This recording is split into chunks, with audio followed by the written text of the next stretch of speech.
Hi, it's Bubba Rocks Media. I'm Cheryl Bubba Mann, and again, I have a great rising band for you. These guys are trailblazers on this new emo wave that we're on. Welcome in, Greywind. Steph and Paul, welcome to the show. I'm so excited for this. I really, really am. The album Severed Heart City is out. It's been out for a while and it's got great feedback, actually, including from Kerrang. So congrats.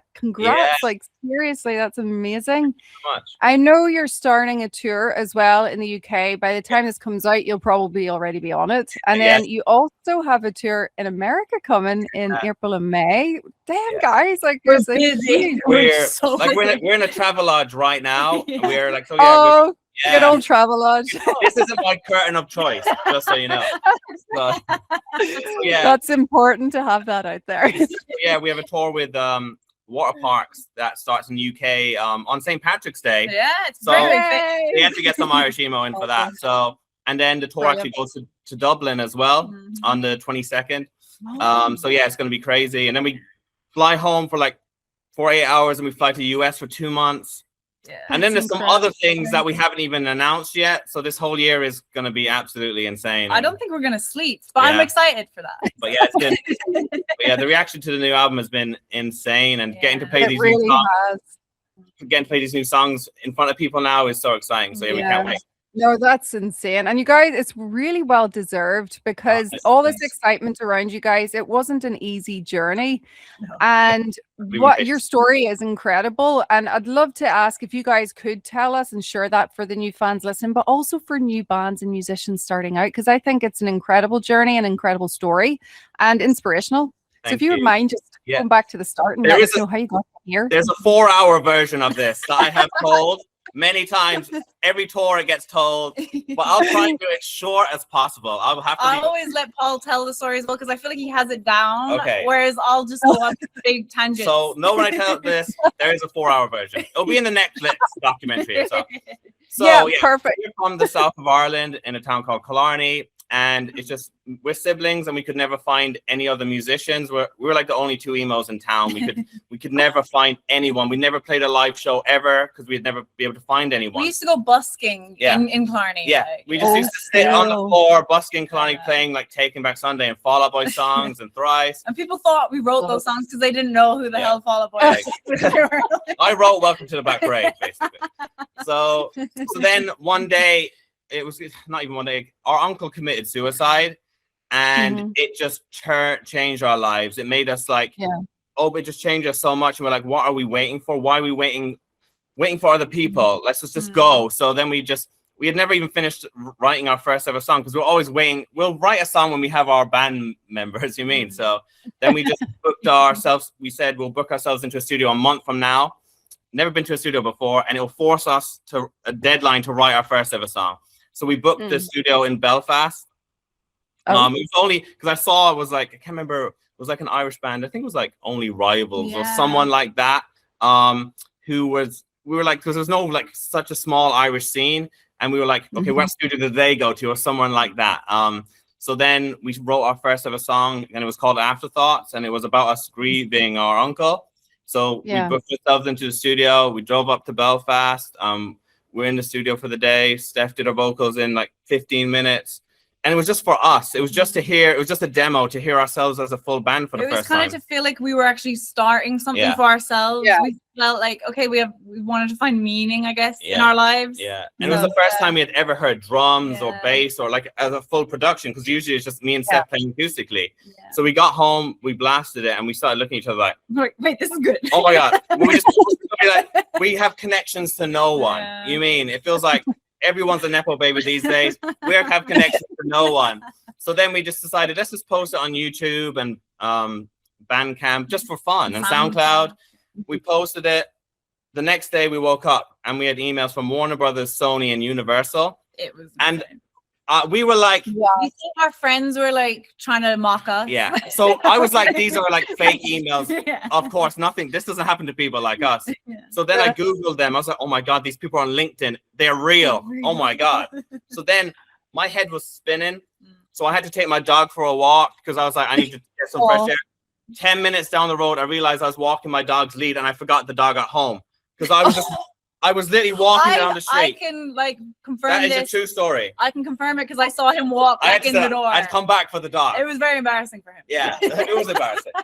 So then we ended up meeting with these labels, and we're like, we got flown to London. And they were all like in emails. Do you guys have other songs? We were like, yeah, we have loads of songs. We have written so many. We had none other songs. Yeah, we only had one song, but we were like, we have loads. That night we wrote like 3 more quickly. Like, but anyway, they flew us to London. We had meetings with them all, and we ended up somehow signing to Universal Island Records. So we've never played a show. We're from a small town in Ireland, and now we're label mates with Ariana Grande and The Weeknd. And I'm like, and this is like pre-TikTok and everything. Like this was like that wasn't a thing. Like even now, it could like we've like it's not viral. We've just written a song that we think we believe in, and it's just happened. So we're like, no fault. We have no press shots. We didn't nothing. Even have pictures of us. Like we did it really bad. Yeah, it's like the opposite of what you told it have to do. Like so, we were like, what the hell? So we were just winging it. I think it just connected.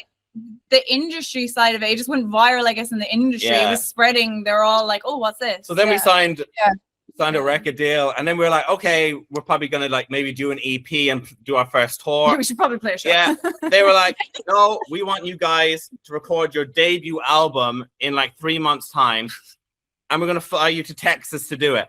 So me and Steph were like, yeah, we can do that. Yeah, no worries. We're like, what? So we were like, we haven't played a show ever. We're being flown to Texas to record our debut album, which will represent us for our entire lives. So I didn't sleep for that 6 months. It was because I was like, we are going to write the greatest debut album that we possibly can at this point in our lives. And no one will be able to tell that this band had never played a show. And I believe we were in Texas for a month.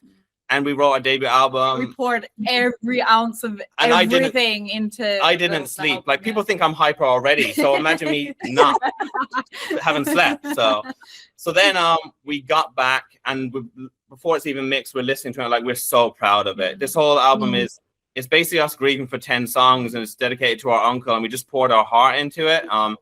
So then we get back before it's being mixed. Our management call us and say, hey guys, just so you know, you're being dropped because you haven't made the label enough money this year. I was like, we haven't released any music yet. They sent us to Texas to record the album. Yeah. It was just a bit of bad luck. So we were like, but our label, but our manager were like, but it's okay. We're gonna release it through our own label our management had or something.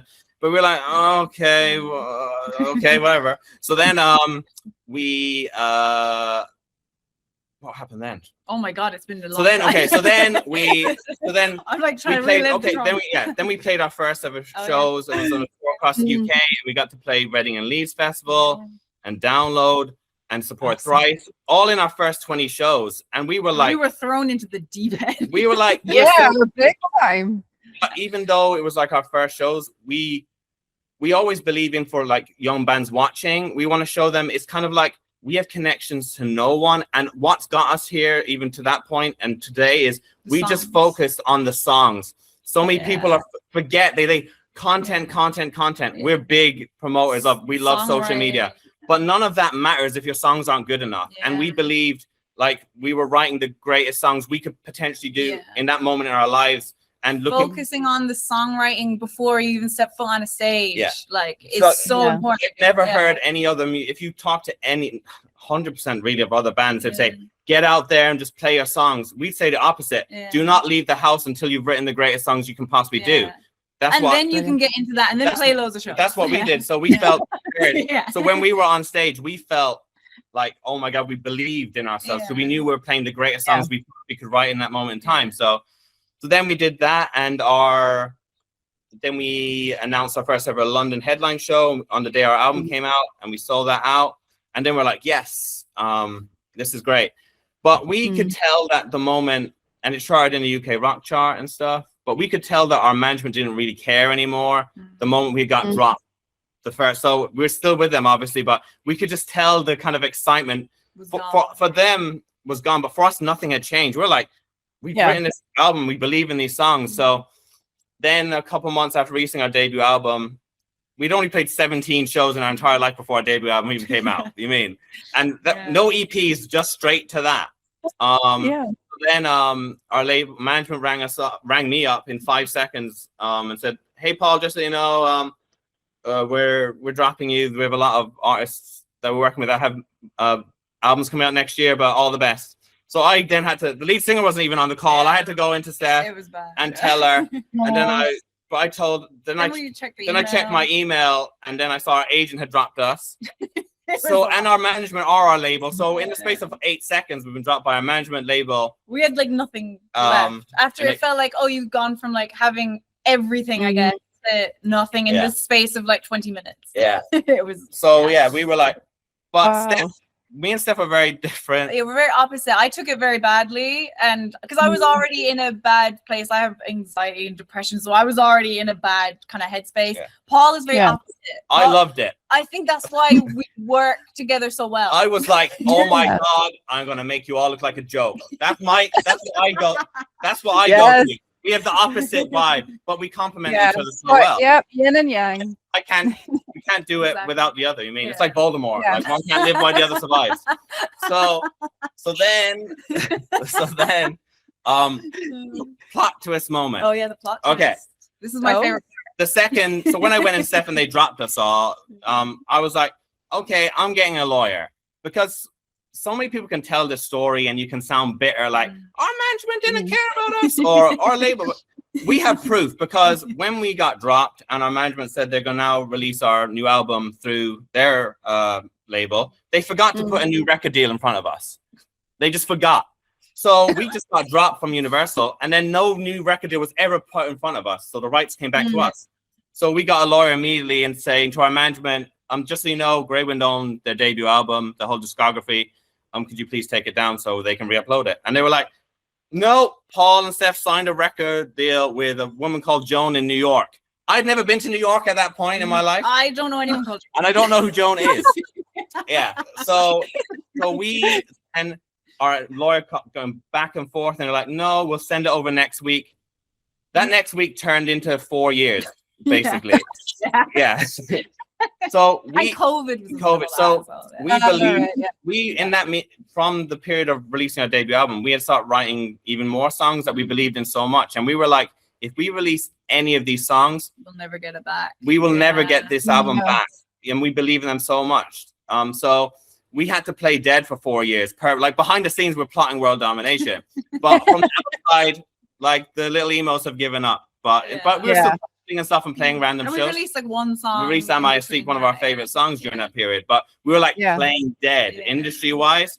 So then in 2022, finally our lawyer messaged us saying, hey guys, they're giving you the rights back. They're taking everything down. And I was like, and I was like, let's go.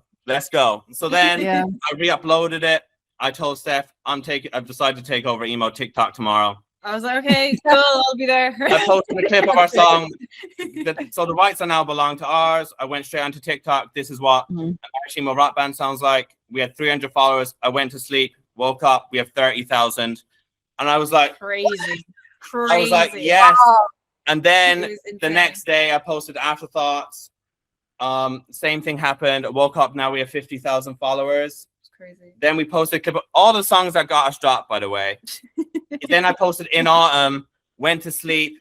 We now have 100,000 followers.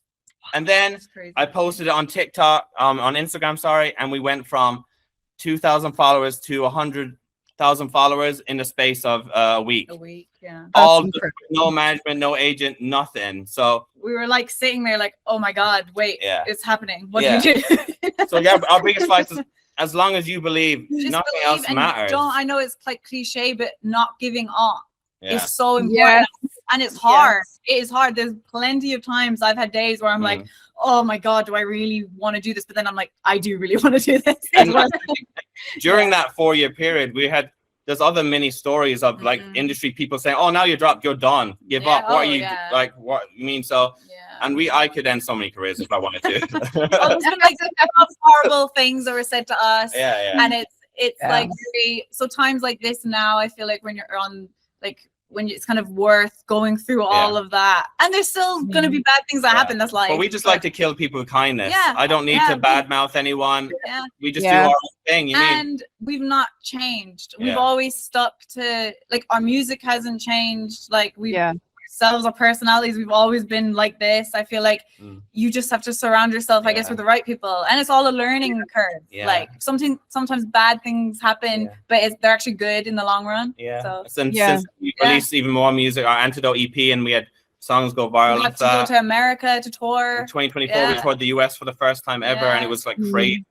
Like seeing so many fans in America with our tattoo and our tattoo, and just crying at shows and meeting us, and we appreciate it so much. Just going to places that I've never even heard of, and someone knows your band, like that's crazy. Like, I know that's so crazy. Like, I'm in Lincoln now. How is everyone in this room singing our songs? It's crazy, and it makes all of that sadness that we went through. Because now I feel like we can kind of laugh about it and be like, oh yeah, this happened, because it kind of doesn't feel real in a sense, because when you're telling the story, but that all of that pain is so worth it when you have moments like that where you're in Lincoln, Nebraska, and someone's crying like in a good way. So it is an incredible story, guys, and actually really inspirational and realistic too for the new bands. You know, they can see, look, you can still come out of it, and everybody else can just watch you guys win. You know, that's the thing. It's like, even young bands starting out, it's like Paul said, I think the songwriting is so important, because I know everyone says content, and content is important too. And enjoy it. Make content that you want to make. You don't have to do covers, and you don't have to do. We've not changed anything. We've not ever had to kind of compromise on content. We've always done. We've trusted our own instincts. Like basically. The biggest thing for me is I start laughing when I see it. I was like, when I see so many bands saying, "Oh no, I have to be an influencer now." No. Oh my god! I was like, "Oh my god!" Like before, you had to pray you got on BBC Radio 1 or Kerrang TV or MTV Rocks, and people are now complaining that you can post your own song, wake up, your life can be changed. So, for example, our content is we just do mini music videos in around Kerry and just have fun with it. So when I see complaining after being an influencer, what I feel, I don't know, it just makes me laugh. Find content that you want to do, that you enjoy doing, so then you'll want to do it. So maybe people that are complaining haven't found their way of expressing themselves. Exactly. And that's a great point. And actually, I love social media, and I find Instagram, probably for me anyway, from my perspective, looking for bands, I find it great. And look, we're going to play a wee song now, and I'm going to go with one of my favorites, The Scarecrow.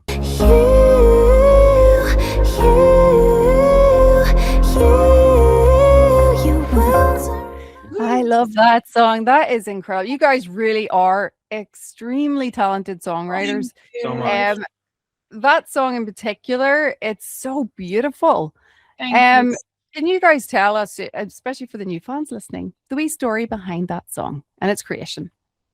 So basically, we had that chorus for a long time. It was around the time actually when we got dropped and everything, and Paul wrote the lyric, "Your wounds are my wounds too," and that was him watching me suffering, I guess, and being sad. And then he was like, I am affected too, but maybe I'm not in the same kind of. I express myself more. I cry more. And Paul's very good at being the strong one, I guess. And that was his way of kind of, I guess, it's like just not listening to that, the voices in your head, basically, and even like watching Steph suffer. That's a lot of my lyrics come from watching Steph suffer, to be honest. Like even a song like Swing and Sway, like so many songs are just me watching Steph. I'm in the corner. It's like Pinky in the Brain. You mean wait? I'm the brain. I'm not gonna take that. No, but it's kind of like just like it's just like, you know, the different. But together we just make like the perfect combination. I feel like that song is one of my even favorites to sing. I feel like recording doing like falsetto. It's a different side of my different side of my vocal. Thank you. Just a different side, and I love listening to that style of singing, I guess. So being able to kind of show that style of it. Even me and Steph, when we were writing that, like we wanted to, like so many like Greywind songs, we love giving someone a heart attack where it explodes and stuff. We were like, okay, we're gonna refrain in this song. We're just gonna make it beautiful. We wanted like it took every ounce of we were like Steph was like, oh my god, we need to go big. I was like, yeah, we do. I was like, no, we can't. Yeah, we can. Yeah, so we just wanted to be straight up one of the most beautiful songs we've ever written, and the reaction to it has been insane. So yeah, thank you so much. Absolutely stunning. And actually, speaking of touring as well, and of this new album, is there one in particular of the songs that you're most excited about performing live? Oh, Let's See If You Can Float. That's that's dark. I like that one. Yeah, I feel like that's like bands like Circus Survive and that kind of old school Thrice. Yeah, I feel like that's always the type of band I wanted to be in, and I feel like that song represents that. And songs like Waterfall is like I Kill All My Friends is like my favorite song ever to play because I just have so much fun during that. I'm gonna just list out every single song. So yeah, last summer we played Slam Dunk Festival and a couple of headlines where we debuted Waterfall and I Killed All My Friends live for the first time. So those are 3 shows. So now this tour we're gonna properly get to play them for the it feels like for the proper like a long period of time. So Waterfall is the song I'm personally the most excited to play. Yeah, it's definitely, I think that one is the favorite of mine. It's hard to pick one like for a favorite. Hell yeah, that's a good problem to have. A good problem. Well, like, speaking of songs, we're going to play another one. This time we're going with Make Believe.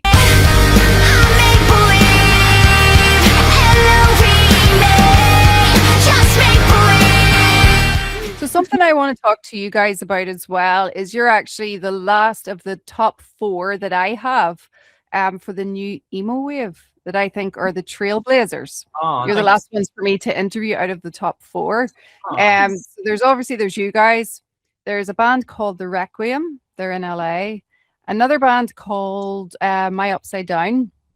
They're Phoenix, Arizona. And then the 4th one is Saint Aurora from Finland. Each of you guys are outstanding in this new wave of originality, but also nostalgia. You know, you combine it all. And I think that's unbelievably incredible. And I get excited, you know, because look, I'm honest here. I'm not an emo. I never was. I was more metal and goth and things like that. But you guys in particular, you 4 bands, are now my gateway to the old school emo bands that have inspired all of you. Like, that's mad. I love it so much. What bands though? I know you've mentioned a few already, but if you had to pick one, who was it that actually started you on your emo road? It's the one. It's My Chemical Romance. They were like, they still are to this day. It hasn't changed since I was like 11 years old. They've been my favorite band. I love them so much. Gerard Way is the reason I wanted to be in a band. When I saw him, I was like, I love how dramatic that man is. I need to be like that. I love the drama too. Then they were the gateway to like Jimmy World, to then even old school band like Mineral, like so Thrice. Like we grew up on this. We were kids listening to this music, and I think that's why people are connecting with our music so much, because they can tell that what we're creating is authentic, and then we grew up in this world. While some people, you can see, like, weren't you like a pop band like 2 weeks ago, but now emo's back and you're suddenly hashtag emo.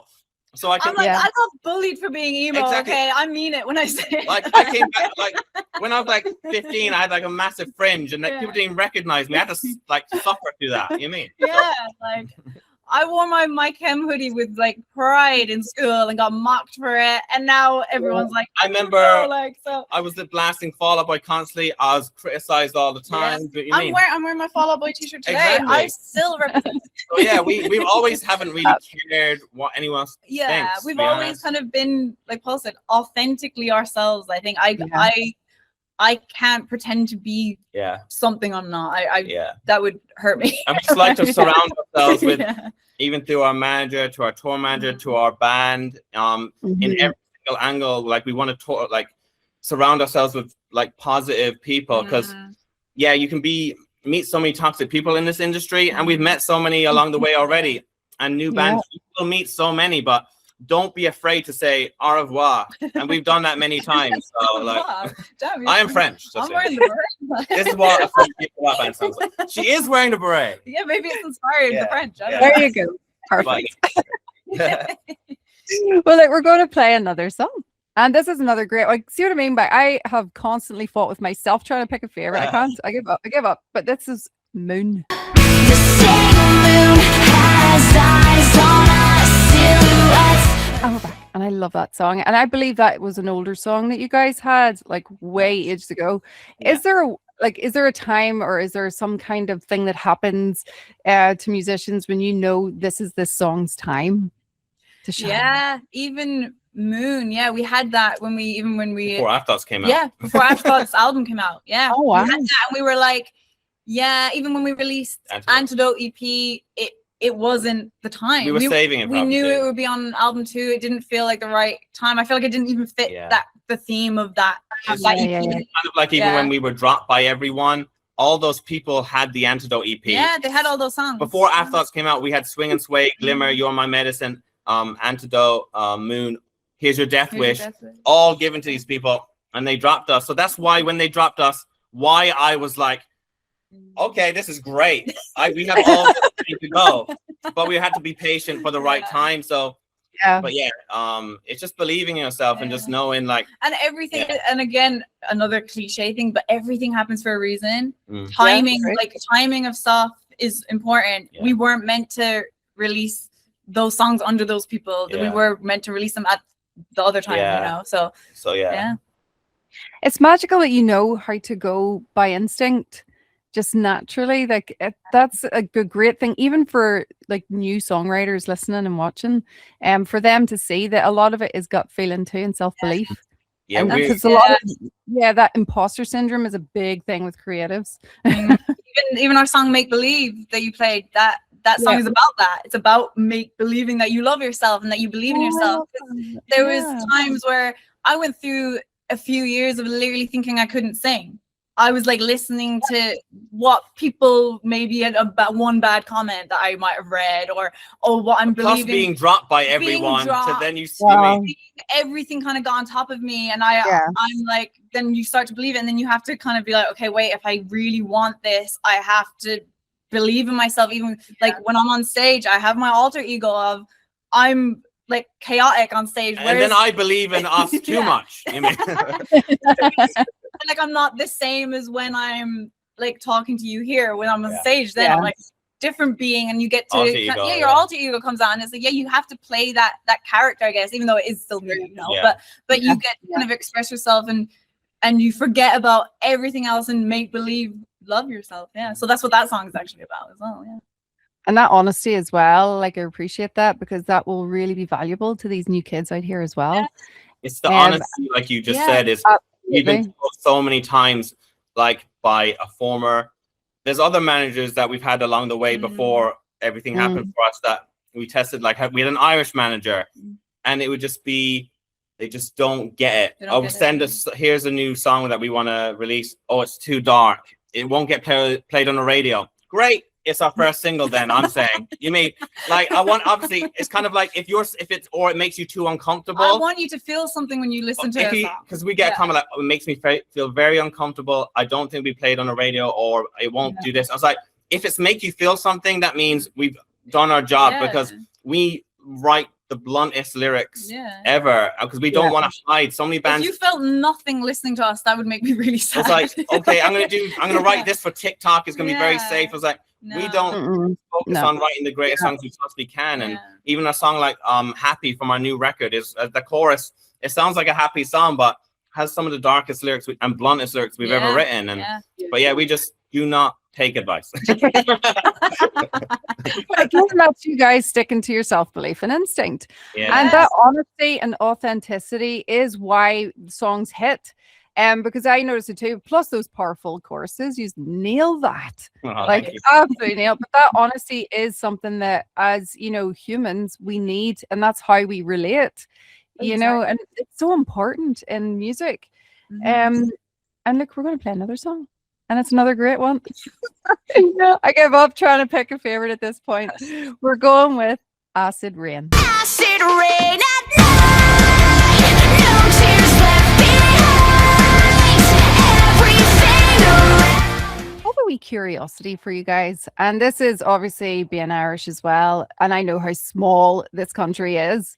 And when I announced that I was interviewing you guys, I did get DMs from other artists from Ireland who were wanting to ask you just for tips and advice on getting off this island because it's just getting harder and harder and more expensive. Because we have obviously the ferries to have to deal with before we want to go anywhere. But is there any tips that you can offer for these kids at the moment? The biggest tip I think is Ireland are so good at helping finance tours. Culture Ireland for us has been I think some people don't even realize any tour outside of Ireland you can submit to Culture Ireland and they will hopefully support it. And luckily they've supported us playing some our US tours and UK tours in the past. And I think so many people don't realize how look at your local like grants and stuff, like even an extra €1,000. They're very supportive of the arts. I'll give Ireland that. Like they're very supportive of the arts. So Culture Ireland is like a game-changing thing. So that's one of the things. But also, then just social media of getting that tour in place and just being consistent. It was like, don't post 2 times a month and then hope like, oh, why isn't it reaching anyone? You can't expect that. You have to be consistent. Literally, like still like people can look at us and see that, oh, we have a massive following, but we're still treating as if we have no following. We just we keep on having fun and we enjoy it. And but it's just being consistent and just look at your like local councils and stuff. And Culture Ireland for us has been like so supportive. So we really appreciate that. Yeah. Which of the platforms for musicians do you think is better? Is it TikTok still? There's been it's kind of crazy right now. It switches, I never thought I'd say this, but in the last 2 months, we've got 90,000 more followers on Facebook. Yeah, Facebook. Which is kind of crazy. Yeah, I know. I had that exact reaction. So right now, Facebook is going viral for us right now. So it's Instagram, TikTok, and Facebook right now are the 3 big ones for us. But it's all different. It's like 1 month is like TikTok's going wild, and then it's Instagram, then now it's Facebook. So it's again just testing everything. Post on every single platform. Like if anyone looks at our social media, we get asked who's your social media manager or blah, blah. It's just me. I don't even have the Greywind password. I'm not allowed it. People think if you look at content, people think Steph's running it. It's like it's just me. Like Paul just gets the camera. He's like, do this. It's all Steph's face because it's me recording it. You mean so? So Paul's like the mastermind. Paul is like the best content person. Thank God he's here. Like we don't need to get a content person because I just like when I'm posting content, it's not here's TikTok. I'm posting on just everything. YouTube Shorts, Facebook, Instagram, everywhere. TikTok, X, everything all at the same time, and then my job's done type of thing. And so I don't focus on one platform. And also there's some days views are amazing and some days it's not, and it's just not being affected by that. And even when you have a lot of followers, it's like that doesn't mean every video is gonna get like you reach them all. The algorithm is so weird, so you just have to keep being consistent. Just be patient and just like also just respond to as many comments as you possibly can. Whenever I see a comment, I respond to it. Whenever I see bands being like, oh yeah, I get too many comments, I don't respond. It's like, what are you doing? I still remember messaging bands on Facebook and MySpace, and when they replied, it made my day. And I still remember it. So it's so important to connect to fans. That's like our favorite thing. Last night, after playing into Edinburgh like 7, I was up till 1 a.m. responding to like hundreds of comments. Even in the airport, someone saw us and was like, "Oh, I love your band." It's just like so cool. It's crazy. So and they had seen us, I think, at Slam Dunk last year. So it's just cool, the connection. I feel like we've built a really good connection with our fans, and that's so important. It is we appreciate it so much. Every single comment. I feel like sometimes people might get, when you get like followers and stuff, people I think might forget that and lose that part. But I'm so glad me and Paul will always reply to fans. We know what it means. People.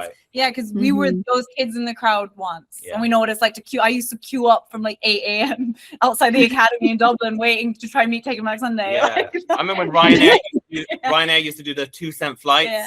So every weekend we'd fly over to, because it would be more expensive for us to go to Dublin with the train. It would be cheaper to fly over to London and stuff. So we'd get to see like Jimmy Eat World, Take 'Em Back Sunday, and Thrice and stuff. So, but that was one of my getting to see our idols going up for cheap, which was yeah. Well, look, we're gonna have to wrap this up soon, unfortunately, because I'm having fun. And we are going to be playing out with Waterfall. I had to pick that one for the last one. Great. Before I do, I'd love to ask you guys. This is one of my favorite questions to ask all artists ever, and it's: do you remember the first time that you ever performed in front of people where you realized that this is what you want to do? You want to be a performer. It's just you can go down rabbit holes with this one, but I'd love to hear yours. I'll say do you want to say yours first? Because I'll bring it back up. Mine's dark, but mine is dark. Yeah, so I'll start depressing and then I'll bring it back. So when our uncle passed away, we played at his funeral, and we played "Hear You Me" by Jimmy Eat World acoustically, and I just felt like in such a dark moment, how music was helping us like cope and even the lyrics in that song, and it just made me be like, I felt like this is a sign of what we're supposed to do, and just don't just go for it now, and just like this has happened for. That's a nice answer, Paul. Well done. I know. I am beautiful. There's a brain in here. There's a brain. For me, I would say, it was when we played in the Button Factory. We were supporting Palais Royale. It was in 2020, and that show, it felt like we were headlining. It was crazy. The crowd. I remember being like, "Oh my God, this is." Everything I've ever wanted in a room, in a crowd. The crowd were amazing. I felt fully comfortable for like the first time ever on stage. I felt like appreciated. I don't know, it was weird. So that was probably the first moment where I was like, okay, I really want this. And then COVID happened, so we were gone. Yes. But yeah, I would say that was the first moment. Yeah. So many ups and downs too. I just love that you guys have just kept going. Like, that's the fighting Irish for you. We don't give up. Well, look, just like a wee question for you is just based off what you hope the legacy of the band is, say 50 years from now. Have you thought that far ahead of what you hope would be? If anyone knew what's going on in these heads, I would hope that we've inspired people to just not quit. And if you believe enough, there's times, like I said, that I have literally hated everything about myself, and I'm still here. And Greywind will always be a band that even you could literally, everyone in the world could say, you are the worst band of all time, and we will still continue. I'd love it. I'll be like, oh yeah. I feel like we have such a shield around us now that you can try shoot arrows at us, they won't hit because we will just continue. And just, I hope people will just be inspired by us, that to just believe in themselves, because there was times when I didn't believe in myself. I always believe. I love that. That's so great, and it's so positive too, as well, especially for these new bands all starting out who feel overwhelmed. It's a scary world out there. AI's coming. There's all this stuff that you're worried about. I know we're fighting against it. But yeah, like, to hear your story, it's just incredible. And one of my random fun questions that I like to ask, and this one is a fun one. It's just basically because you guys are nostalgic, and obviously the emo phases of like the late 90s into the 2000s. If you could bring Greywind to any decade to perform, would you go back then, or would you choose a different decade, or would you take a risk and go forward in time? Oh, I'd want to just play for the Dinosaurs. Just us and us and the Raptors. Just us and the Raptors. Let's go. I go to the future. I would go. Wait. I go to the future because I want to play the Free Arena, and just let's go. Like in an arena. Like that's what the world needs. Future, like Red Rocks, our dream venue to play in Denver. It looks so cinematic and beautiful. So we go to the future, and I would have watched how we performed that night. So That's brilliant. Absolutely brilliant. And then just to wind this all up now, just finally, can you give us a wee quick, for the new fans about to hear the Waterfalls, Can you tell us just a wee bit about it? Will I let you go? I'll let you go. It's about feeling like no one cares about you, in the sense of, I had that lyric, I screamed behind the waterfall, for a while, and then I was just living with it. Like one of my favorite lyrics. And I was like, why am I screaming behind this waterfall? And then I just had this whole vision on a plane. I've crashed on the island. No one, and just feel like that person just wouldn't care. And just like, you could literally be like dying in the middle of the road, and they could walk past you. They literally don't care about you. Yeah. So, and it's just like realizing that, and just also some feeling like you're not enough for someone. Yeah. But then just kind of, it's just really, it's our feeling not enough. Yeah. It's like one of my favorite songs. I think it's such a song that anyone can relate to. Yeah. As well. You don't even have to be an emo. Exactly. I feel like it's very universal. Yeah. I feel like anyone, if you're like 80 years old or if you're 10, you probably like 100%. I know. Look, guys, thank you so much for hanging out with me. Thank you. Awesome. Great. You guys are killing it. Oh, and we're gonna hear it is now. Waterfall.